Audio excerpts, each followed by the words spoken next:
بسم اللہ الرحمن الرحیم۔ السلام علیکم دوستو۔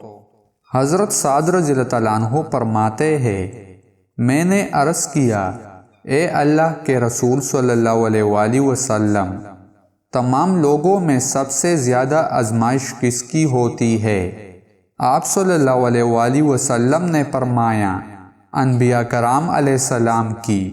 اس کے بعد درجہ بدرجہ جو افضل ہو، آدمی کی آزمائش اس کے دین کے اعتبار سے ہوتی ہے۔ اگر اس کی دینی حالت پختہ ہو تو آزمائش بھی سخت ہوگی، اگر دین کمزور ہے تو اس کے دین کے موافق اللہ تعالیٰ اس کو آزمائے گا۔ مسلسل بندے پر مصائب آتے رہتے ہیں، حتیٰ کہ وہ اس حال میں زمین پر چلتا پھرتا ہے کہ اس پر کوئی گناہ باقی نہیں رہتا۔ دوستو، مزید اسلامک ویڈیوز دیکھنے کے لیے ہمارے چینل کو سبسکرائب کریں اور ویڈیو کو لائک اور شیئر کریں۔ جزاک اللہ۔